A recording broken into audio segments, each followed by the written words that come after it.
Ana masolo. Masolo to solo là. Masolo.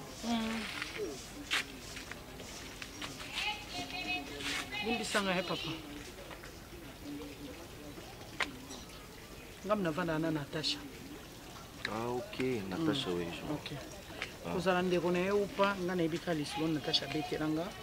Ndenga nyoko mandenge bo benga na ye, bo maltraita ye, bo qualifier ye nyonso bo ko qualifier. Mais lokwa naza mutu oui.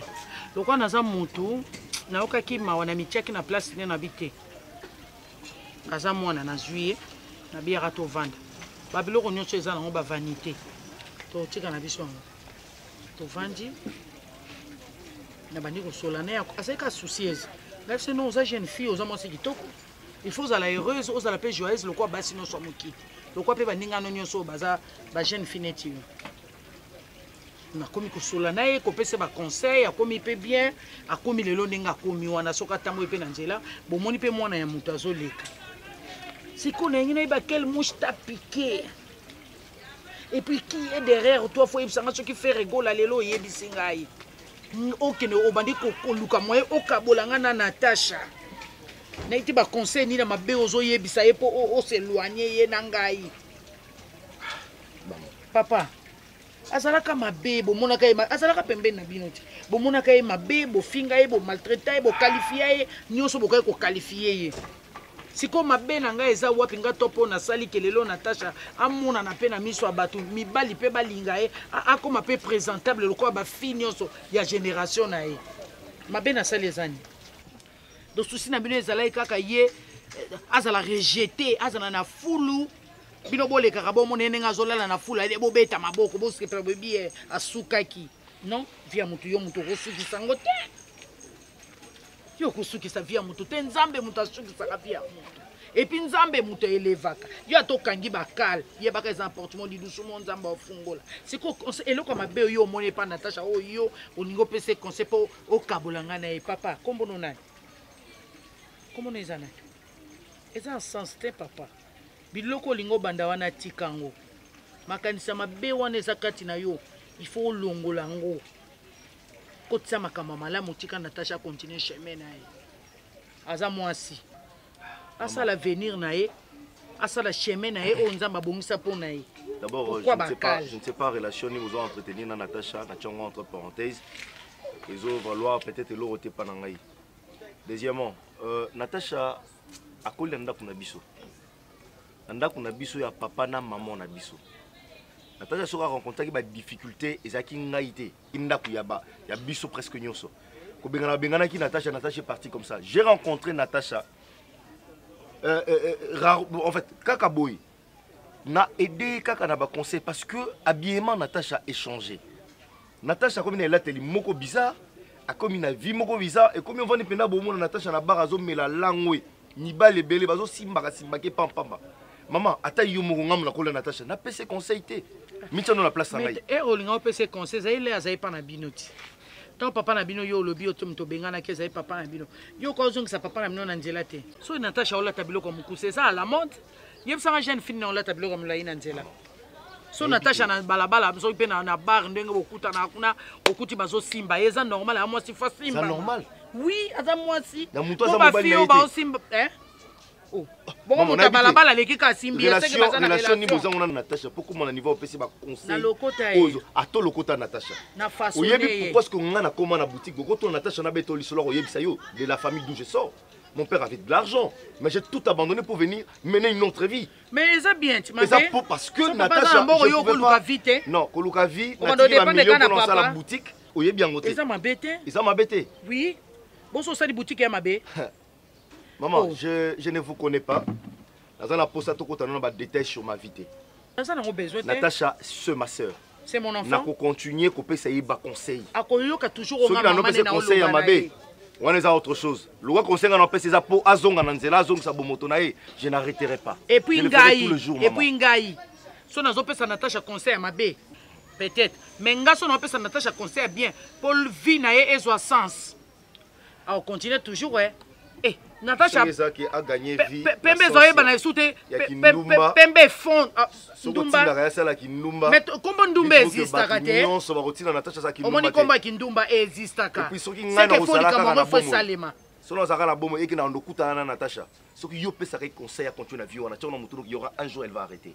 Papa. Parce que sans liaison, un jour. Pembe, il y a Natacha comme un fond. D'accord, tu vois, il y a plutôt bête à solo. Yoli na beto netini. Yoli netini sur no beto.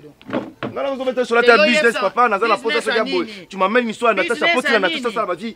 Sans un besoin business, qui n'est pas papa Nabino. Tu qu'as fait Natacha. Pour boire qu'il faut rejeter papa. Moutoumouka le côté a façonné à bongisi Natacha comme éclat. Pembe zi forme. A comme une taille. A zota molandia mouton sozo lingay. Maman, sur les actes bozoti na Natacha po abonga na vie, ça on ne refuse pas.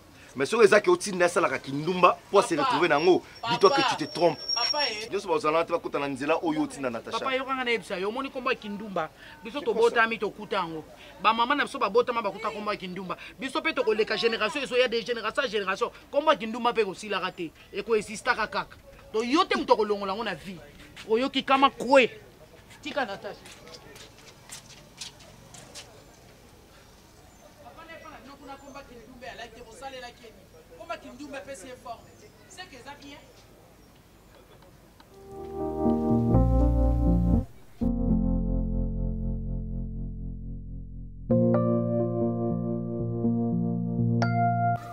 Je sais même pas te regarder.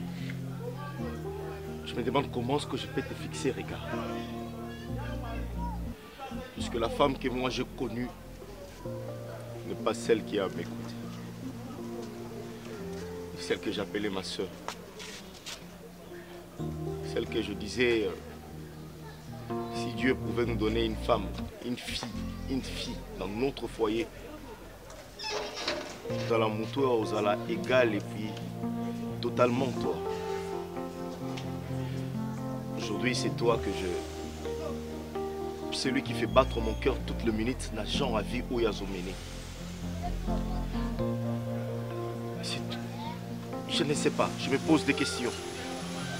Ça te ferait comment lorsque tu te retrouves dans un endroit où il vendit avec un monsieur qui représente Mobali Nayo, mais 4, 5, 6 Basi Babima Nayo. Et que ça l'on peut-être deux fois tu te diras, bon, en fait, Bango Mibali Bakoloba. La fille là, na sala ebo, alobina sala ou na sala ebo. Lorsque tu entendras ça de tes propres oreilles, quelle sera ta réaction?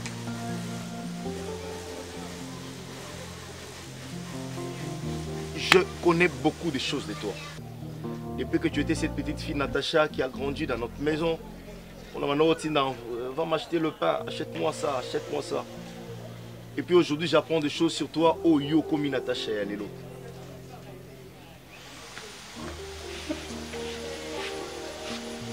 La vie oh yo mon arato menaka. Oh ils allaient sans intérêt, ils allaient peine à bénéficier. C'est parce que après la vie, après la mort, ma soeur, je t'apprends, je te le dis, avec la petite intelligence que j'ai, je te dirais, il y a une autre vie. Je me pose des questions, tu mets ta vie et que tu mourrais. Où est-ce que tu vas passer ton éternité, Natacha? Est-ce qu'aujourd'hui, toi là, tu ne seras pas fier un bon matin, tu te réveilles, tu dis, voilà mon fils, voilà ma fille. Tu penses vraiment que tu es obligé d'avoir un enfant ou aux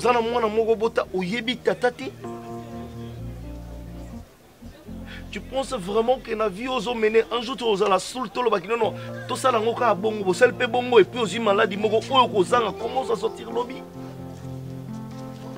La maladie n'est pas seulement le sida, pas seulement les infections, non. Moi la malédiction, j'appelle ça aussi une maladie. Tu sais pourquoi? C'est parce que nous sommes dans la maudit, ou dans la malédiction, parce que nous avons la guérison dans l'église, nous avons la bendo boy, nous c'est les gars bimi. Bendi boy ligoro de bimi, bendi qui la télé bimi, bendi boy loro bimi. Tu vois, il y a certains qui tombent. À quoi bandoko baluka ko uta cher ti dans mutavana kita suka. Après na suka mona na Bible nzambe ya papa boy pour alongolinga na malédiction boy. C'est ça la vie que toi tu veux mener. C'est comme ça que tu veux vivre ta délivrance. ce que tu dis là, tu as complètement raison.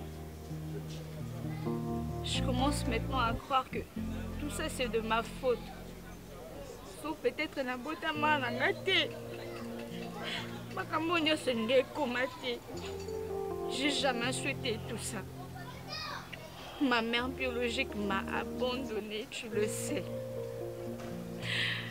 La maman, la personne que j'ai considérée comme ma mère qui m'avait adoptée, abandonnant notre père à nous, m'a chassée de la maison. Et il y a la maman qui m'avait pris, maman top. M'a induit en erreur, oui. J'aurais dû n'alloba non à tout ça. Mais je me suis laissée manipuler. J'ai fait des choses. Peut-être aujourd'hui je me dis, pourquoi je fais tout ça, tout tourbillonne dans ma tête. Je me dis c'était de ma faute, j'aurais dû dire non. Mais je l'ai quand même fait.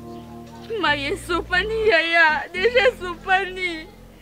Ce n'est pas de ta faute. Nini. Ce n'est pas de ta faute. Ce n'est pas de ta faute. Je vais te dire une chose. Si seulement je pouvais, je le ferais sans hésiter, mais je ne peux pas. Tu sais, lorsque Dieu a conçu le monde, après ça, Moutoua Mayele a reçu la mbétu. Sali ba mbetu dans toutes les maisons au monde oyo na mokili mobima mbetu ya la ba chambre nyonso ba papa nyonso ba na basi mwa ba mbetu mais so no tuna ba papa nyonso ubazala ba mbetu na banda kuna ba ba bana tuna ba papa est-ce que mwana no yaka na mbetu oyo lalela nyonso ba wite bana ba botama bazwa bazemi na kota na ba plage bazali na ba cuisine baza na ba balabala bazali na ba tunnel baza partout nom to kana histoire na les choix de la vie, les choix, il y a mode de vie. Ne dépend pas de Moutou et à Botami. Seul Dieu sait. Tu n'as jamais voulu à ce que le tout se passe comme ça. Mais seulement, en vivant sur terre, tu dois te choisir le chemin à suivre. Tu dois apprendre qu'est-ce que j'ai fait. Tu connais déjà le bien et le mal. Le mal quoi apporter un intérêt de mon côté. Écoute. J'aimerais que tu me comprennes et que tu voies la vie du bon côté. Tout ce qui t'est arrivé, mets ça sur ton dos. Dis-toi désormais que c'est un passé pour moi et que je dois évoluer. Évolue ma soeur. Et puis en évoluant, aie les sourires. C'est cas. Je l'ai perdu. Si tu rencontrais quelqu'un qui te connaît et te parle de ta vie, de ton passé, souris. Dis-lui que j'ai appris à oublier mon passé et Dieu m'a aidé à le faire. Je ne sais plus. Je sais que maintenant, je sais que maintenant c'est difficile. Il y aura un moment que tu vas oublier tout ça. Crois-moi. Crois-moi. Il y aura un moment où tu vas oublier tout ça. Tu me comprends? Oublie tout ça. Évolue. Hein? Tout ira bien. Est-ce que tu peux essayer un peu de sourire un peu? Essaye de le faire. Maintenant, je sais que c'est difficile, mais essaie de le forcer. Bimi, c'est un mot. Sors ça.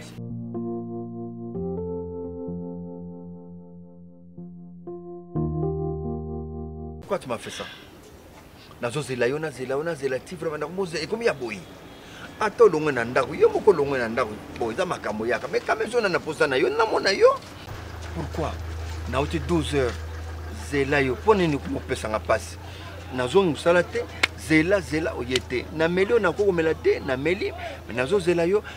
Pourquoi on se plaque ngana okapasi? Pourquoi? Écoute papa, hey. Toko continue. Nagi bébé longo lengo. S'il te plaît. Toko continue l'issue boété. Hey. Tu sais, tout ce qui s'est passé. Peut-être que c'est une faute parce que ngamutu nayaki na séduisaki yo et tout. Mais zaki nga mon côté. J'ai été poussée par quelqu'un. J'ai été intoxiquée par quelqu'un. Ozalo kwa papa botingai. Je ne pouvais jamais faire ça. Tu vas peut-être te demander si mais pourquoi Zalaki Nangaï? J'ai traversé un calvaire, j'ai traversé des moments tellement difficiles. Je n'ai jamais connu mes parents. Ma petite en orphelinat. J'étais adoptée. Famille adopteur Angaï. Il s'est passé tellement de choses. Oui, ça l'est que. Nazala libanda na balabala. J'avais nulle part où aller, ni quoi manger. J'étais obligée de voler un pain pour Nalia. Mais une dame m'a pris Nanzela la balabala. Achenge panaye. Pourquoi mes panaye, elle m'a poussé à faire des choses atroces. Deux fois, tout tourbillonne dans ma tête. Je me dis, j'aurais dû dire non. Et ce qui n'a boyé qui kosala ou abandonné sangana sala. J'allais encore me retrouver libanda. Atindanga, nabimala mibali ya batu, ona mbongo. La kota la bafoya batu na bebisa. Asema en katinanga, c'était pas moi. Nanga mona bomoto nanga lengela vivre nanga na yote. Tu es comme mon père. Ta femme a mon vie, azalwa maman koka obotangai. Na koka osalamote. Tes enfants, on a à peu près âge mon corps. Je ne peux même pas m'imaginer un an quand ils sont aussi court. Comprends-moi. Je te demande pardon, je peux m'imaginer si tu veux. J'ai détruit ta famille. Je ne m'appelle pas Fanny. Mon nom c'est Natacha Bolana. Conseil comme Moulimi Sandé n'a bébé sa famille. On a dit des ordres. Je sais que j'ai détruit ta famille, j'ai détruit ta relation avec ta femme. Je te demande pardon, mais on ne peut plus continuer. Pardon, je ne peux plus continuer comme ça. Natasha, ne me fais pas comme ça. Nasi na kota ki mubimba déjà. Ne bande soko bisa ngabo mbena boya kina ngayo. Siko ngape bolingo katilinga ku. O mekisinga bolingo. Siko ndina zawa. Nga siko na tondi nante. Kusala ngaboite Natasha pardon. Ngape na kofoka mila yukuna ngama bolingo na ko baboya kaboite. Uboyi nga brisk mama. Pianga tengi semeni na tonda nano mama pardon kusala ngaboite na. O zo boya nga brisk. Nako ndimbango te pianga ta une semaine pardon na vous na vivre na nous une semaine na tonda yo na tonda na tese pardon kusala ngaboite mama kusala ngaboite mama kusala ngaboite na tese pardon pianga ta une semaine kopo ya te pardon oh kopo ya te ah na kufina na tashi na iso pa bolingo zala ona paketi me kanginga kati nana kolonga na bolingo yo mama ina tashi. Maman est... Mais non, laisse-moi tranquille. Qu'est-ce que tu fais là? C'est quand même tranquille quoi hein? Tu veux quoi? Tu voulais la maison est là. Si tu t'ennuies, tu prends tes bagages, tu vas rendre visite à ma membre à famille. C'est quoi? Je n'ai plus le droit de vivre ma vie seule. Je ne partirai pas. Oh, si tu partiras pas, c'est ton problème. La maison est là, la télé est là. Tout ce que tu me demandes, je te donne. L'argent, je t'ai pas donné. La personne qui ôté. Je suis ta femme. Pourquoi tu me traites ainsi? S'il y a un problème, tu vas dans ton solo là.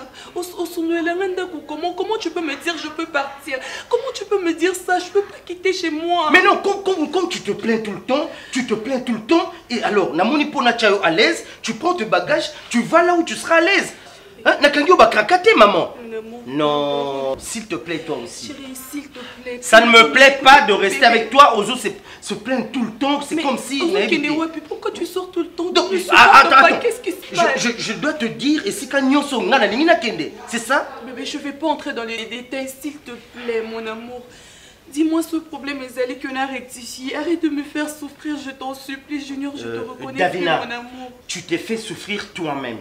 Je n'ai aucune intention de te faire souffrir.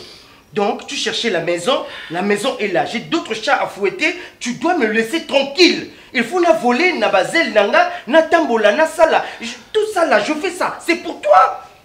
Des allers-retours, des va-et-vient. Je vais chercher l'argent pour qui? Pour toi, n'est-ce pas?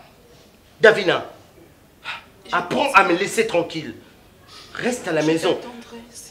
Tu vas attendre. C'est la décision que tu as prise. Peu importe quelle heure tu vas rentrer, peu importe comment tu vas te comporter, je serai toujours là. Ok, d'accord. Dans ce cas, tu restes à la maison. Laisse-moi libre.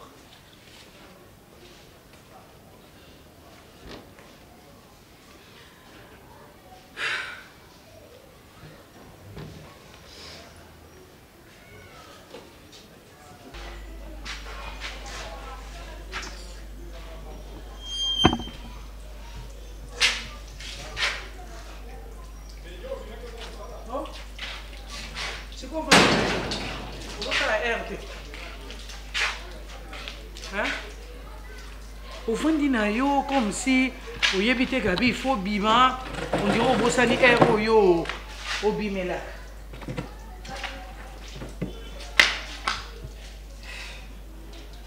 Mais 17h déjà, est-ce qu'on va dire prendre? Je vous avais déjà parlé. C'est quoi important sinon nanda ko ezani?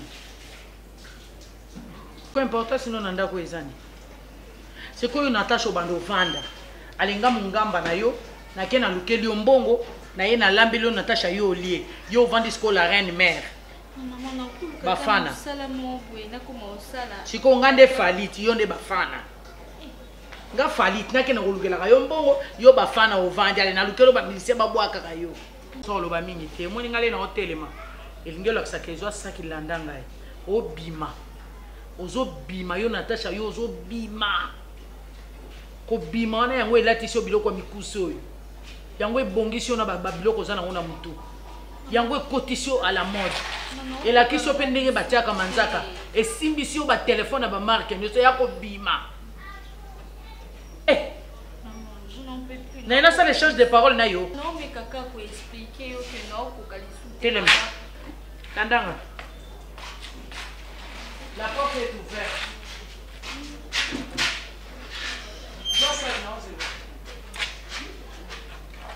Déjà parce que ça ça na bango bazotala moso na pemba za wapi ça na pemba lekini elekini zelani aliyo ya ba idioto là na kuyela ngabi mama c'est pas fana tika tambola ko omte ko za reta ko zo malelo simbongo cha soutien hein les cas elle c'est les cas kendo lu mbongo ko mbongo nde nalobi mbongo kozonga na yo awa eza na mbongo lolendo wana olingo bandolakisa ngana olakisa oke nga azaka yakuza va yo.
naloba no moke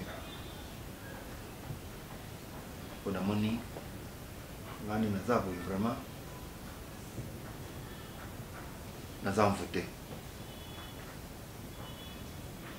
yo mvote vraiment naza mvote nakomi mpe nazoba ngai nazoyeba te nasalaki na makasi na nga moko ok nazo vraiment délivrance mais namoni que prière nanga ela comme pas nzambe te mais il y a une personne oyo asali ke nga nazo délivrance amana bana ezaka yo mpona mona mwana mwasi oyo nalinai kolokota so wapi mwana moko ya libabe atienga conflit avec yo atienga conflit avec mes enfants donc lelo bato nyonso oyo bisika nyonso barelation nyonso nayaki na bango bisika ye aleka abebisa apart kobima na ngai abimi na bacamarade na ngai donc abimi na batutu abebisi secteur na ngai nyonso abebisi vraiment mwana moko envoûteuse vraiment. Tu t'attendais à quoi non? Yo banda kozela nini na mwasi wana na âge oyo yazali aza na melenge nzoto na ye ezosenga ngai na yo toza mikolo toyebi ndeni tozokendele yo ozobatela nga mpe nazobatela yo mais yo monaki ke nga mokolo nakoki lisusu te natikalaka na sanzeta lidame esika otikali ngai epai mibali na biso bosungaka biso te eloko mpenza napeselaka emili nzemba raison mwasi ya tous pepele ya mbetolo epai bino mibali na biso bozosunga biso te. Mon amour, j'ai toujours été fidèle envers toi. Na âge nanga, je suis vraiment une femme. Nakuta bana oyo ngai na memi na zemi ya libumu na ngai te. Mais nzamba sunganga nakuta bana oyo balinganga nga pe nazwa motema na ngai na mipese epai na bango. Oliezala bana nde baswisanga motu. Yo nde mobali nde moto ekosala ngai ozokisa motema na ngai na bungisa confiance ya mibali. Olongolanga na esengo ya vie. Opesanga degu na munoko na okasomo. So nasali yo mabe. Vandisa ngai, yebisa ngai. Vie à ta place au débiseli, vie à ta place au saleli boye. Ko humilie ngati na niveau no kitsanga na agia. Mwana na ngai yo coquette kutute, mais parce que ta fille coquette. Ta fille coquette, otikala kolinga jamais exposé nzoto na ye libanda. Mais okezaka kuna yo. Nasala commande biloko mikuse o. Nasala commande bakupa mikie o. Nasala nde biloko ba kenzo libumunyo so libanda to na sandinge pour nasala poitrine. Nasala nzoto. Nakola taper moi tuna mukie. Ta musu loko les aguna yo po obima so libanda te. Te. Voilà ta volonté. Oyebi maman via nanga. Soki nazo bano sekoyo. J'ai mal au cœur na yebi ki à la longue estomac zonga kaka. Moi on a sali na vraiment na envoûté moi on a asa ba bêtise que na kene na restaurant ya Fatuma Shinga akelinga leki na kawana kaka wana balingani kaka wana to sadiki biskeno so na memiye asali ça mais Fatuma Shinga leki na ye asa âge na ye maman et le mal encore pire garçon te ka dendo na coin leki ya bodio watika dendo leka ya koko mi déjà na ye tu na kaki ba mtu na leki ya bodio watika dendo vis-à-vis donc uzondi aza oui jamais na chano na mnoko na ye babu na ye kaka 4 5 6 7 4 5 6 donc na ba âge 4 5 6 7 na diwate maman na teli bande komi omulai na nyoso wana na sengo ka pardon omone libande komi omulai te mama omoni ngai na yebaki na ngaki sa ndenge ngai mwana oyo anga Christian mwana mwasi wana abandaki ko séduire ye na niveau moko ya kosakana te oui soki Christian azaki lokola bano baza na éducation te mais les Christians si asangisa na yo mwasi mais les Christians asangisaki na yo mwasi pardon na pardon na sina silani na ye anya tusuma kol awate via la sema pas fuka mate mon amour mais ko c'est ridiculisé tusuma kasi je sais moni nazo tusuma kasi on son ka pardon tout le monde ça va c'est nous pardon moni ngai no zo mona ngako yasina limbisa okala so koti na motema nanga okomona ke na limbisa yo kala ya kala naza suna problème na ote souci na ngai na libondeli na ngai ezalaki koma mobali lokola yo na niveau na yo na mosala oyo osalaka okoki kondima kose ridiculiser ti na niveau wana mama nayebi ko envoûtement lokola eza nzamba mawa lokola envoûtement mpe yo moko kaka moto omoni yango epuis boyaka koreconnaître envoûtement kana suka so osi obebisi ne bandeli bazipi omiso mama batio bandeli tango bando mona sko nzambe tango atala yoki mawa ya mwasi ayi kulongola bando wana senga bolimbisi bato yo zukisa makasi bana na yo non senga bato babungisaki affection ya papa na bango bato bamesana ntongo midi pokwa baza na papa na bango toza kose soutenir non yoka soni te non senga bango pardon azoya bakuti mosala baye non senga bango pardon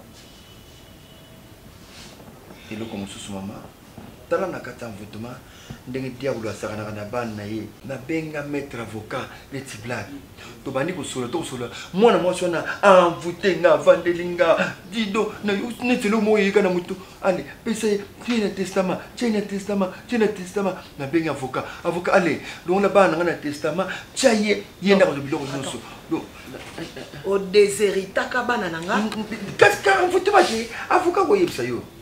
Donc, bana wana au désert. Nzoka de na isaki déjà mettre avocat a donc la bana ataye yende a hérité biloko nyonso. Nzoka so envoûtement na ye. Donc tant vendre la kaka na nzoto to ka tchai mara moko. Donc j'appelle l'avocat na yebsaye o a long lango. Azo c'est dingue ça là. Pardon.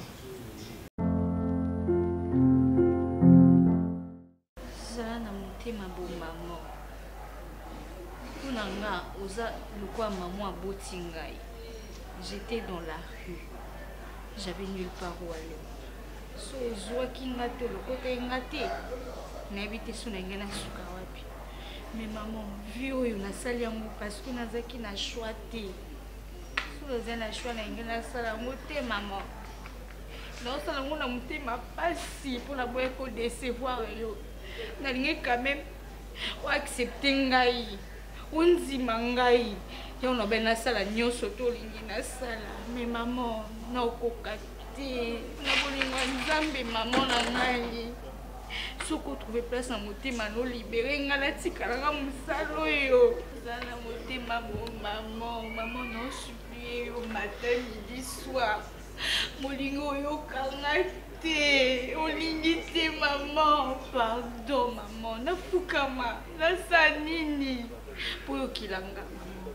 Nana makasi na okokali susu te maman. Pardon maman na fukama te. Nanzambe te. Fanda wana. Oyebsanga na débité poani. Poani te ne bandil dans ngana lokota ka yo to fati. Tozo ten ko vanda soki une semaine mo bana zo solo la kana yo kaka. Relater ngeloko nini ngo etini babwa ko na balabala. Otikala ko yebsanga eloko te. Te on ngape na proposer on ngana lobi bon. Proposition oyo eza boye po par rapport ya vino ponga na age nanga. Nana ngana mbongo boko lotenda ko vanda oui.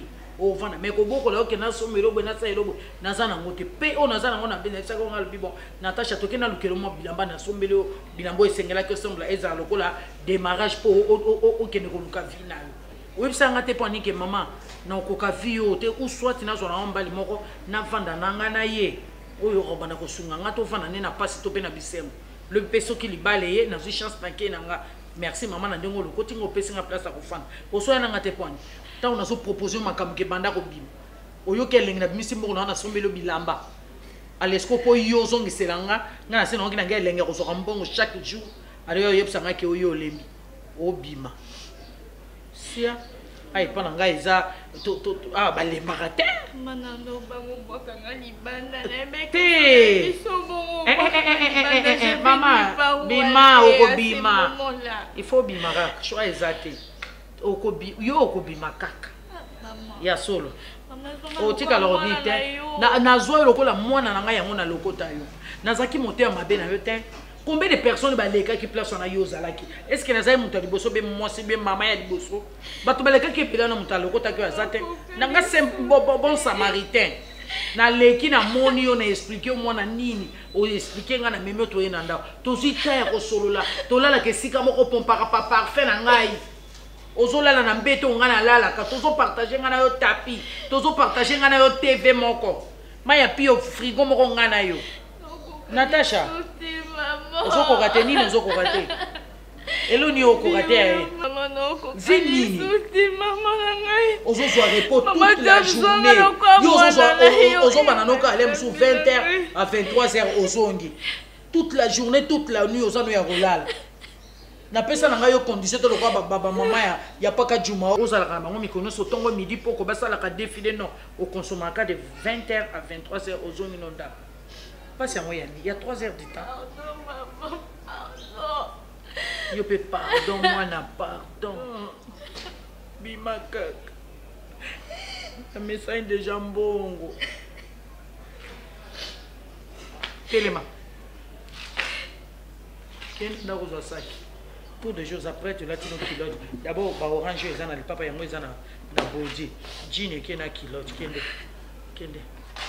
Je sais.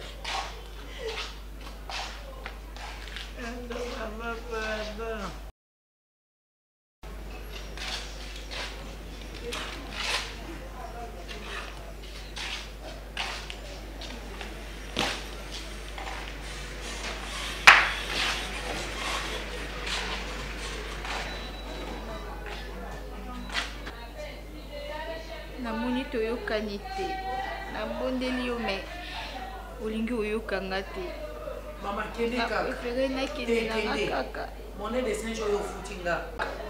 Kende na yo, la porte est ouverte, vas-y. Bosananga na répertoire non de ozopesanga mukongo. Soki indeli okuna ba bengani yo lisusu. Bosana na répertoire non ke na vina nga na kutalanga na mama moko komone top. Na monnaie de Saint-Jean au footinga.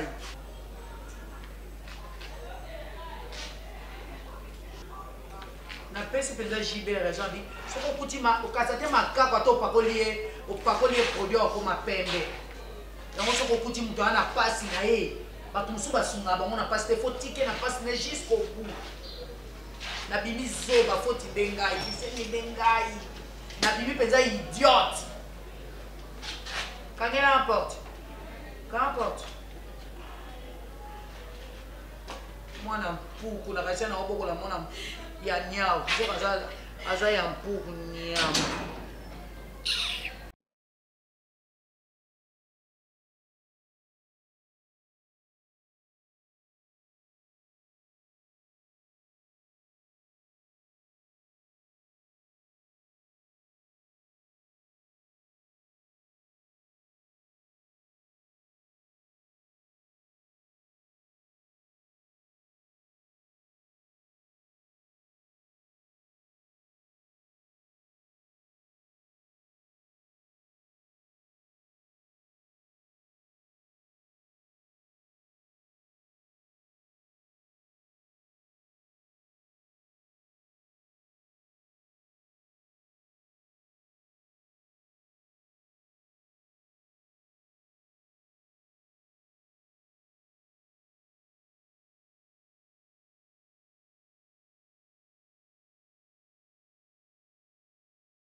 Qu'est-ce qu'il y a?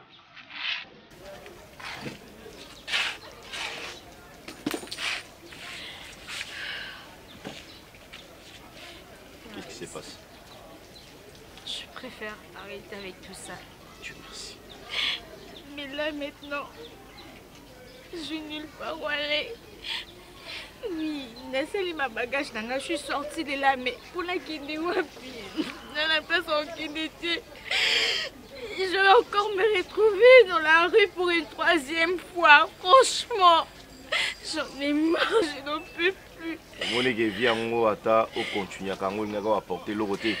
Parce que au saliango, au kokiata ko épargner. Ok, après cette vie, on a bombaki na sala nango boy. Tu vois qu'il y a tout ce qui est là, nous salons et l'eau mon côté. Tu sais, il y a une chose dans la vie. Il faut savoir voir la vie du bon côté.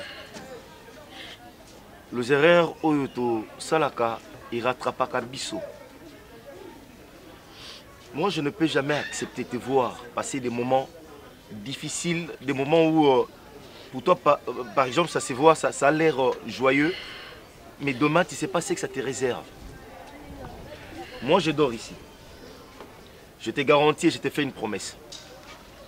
Là où je mettrai ma tête, c'est là où tu mettras ta tête. Ce que je mangeais, je le mangerai avec toi. Ta vie dépend maintenant de moi. Là où je mettrai ma tête, c'est là où tu mettras ta tête. Ce que je vais manger, nous allons le partager ensemble. Et puis, ta manière de vivre, ton accoutrement dépendra maintenant de moi. Parce que ça n'est pas digne de toi. Je vais couvrir alors. Non, non, non, non, non. Sens-toi à l'aise. Je vais couvrir. Couvrir alors.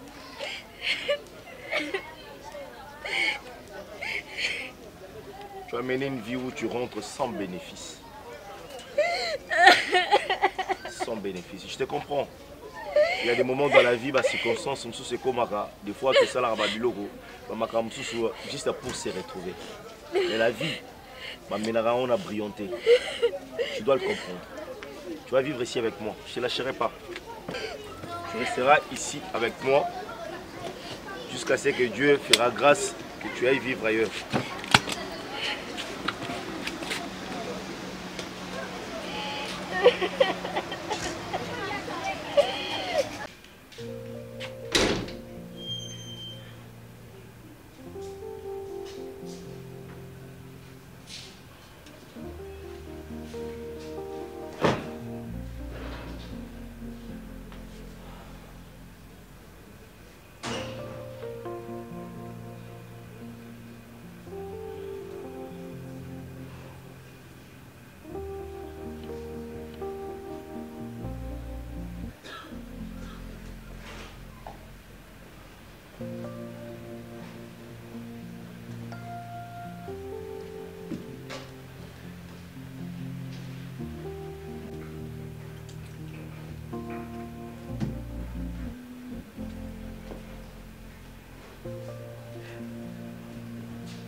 Chérie,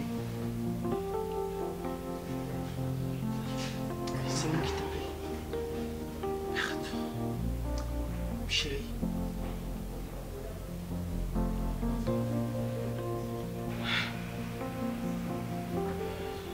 Je sais, les problèmes sont faits pour les hommes. Je m'étais conduit comme un bateau, comme un petit enfant. Je sais que je m'étais conduit comme une personne qui n'avait plus le contrôle. Je sais, Naebi, Nyonso, oui, les kaki. Je sais que tu as un cœur, tu as souffert. Et Davina, je ne suis pas parfait. La place n'a commis. Je suis venu auprès de toi pour reconnaître toutes mes fautes. Oh, Nakometaki. Davina. Ozaka moi sinangai. Je te demande pardon si seulement ça sera possible que tu puisses me pardonner par rapport à Oignon son asala kiyo. Nanyokoli motema na yo. Nakitisi valeur na yo. Na miso ya basi mosusu. L'apparence est souvent trompeuse. J'ai compris maintenant que tout ce qui brille n'est pas de l'or. Nyonso oengengaka. Eza pa unité. Nazongi n'a raison que c'est toi ma valeur. C'est toi la personne que je négligeais. Yonde Bolingo Nangai, Davina. Si seulement ça sera possible que tu me pardonnes. S'il te plaît. Chérie, lorsqu'on s'était mariés, Ouais. on s'était juré pour les meilleurs et pour les pires. Exact. Je t'avais dit de choses. Aujourd'hui, et même cette épreuve qui nous était arrivée, je pense que pour moi, c'était un moyen de te prouver si vraiment ces paroles sortaient de mon cœur ou bien c'était seulement parce qu'il y avait un public. Junior, Oui, Davina. j'étais choisie pour la vie et ce n'était pas une autre femme qui pouvait m'enlever ce souhait. Je t'aime et je t'aimerai toujours devant le monde, devant ma famille, devant tout le monde. Je te l'avais promis, je t'ai dit des choses. Ce qui nous est arrivé n'était qu'une épreuve pour moi. Je n'avais plus confiance en moi, surtout quand j'ai vu cette femme. Quand tu lui as dit qu'elle avait des cuisses blanches que je n'avais pas. Crois-moi que j'avais très mal. Mais je ne pouvais pas partir et laisser mon toit. Je ne pouvais pas partir et te laisser entre les mains de quelqu'un d'autre. Lève-toi, David. Tu m'appartiens, et ce, jusqu'à la mort, crois-moi. Je ne crois pas. Tu m'as pardonné? Je n'ai jamais eu une dent contre toi. Je t'ai toujours aimé. David, viens là.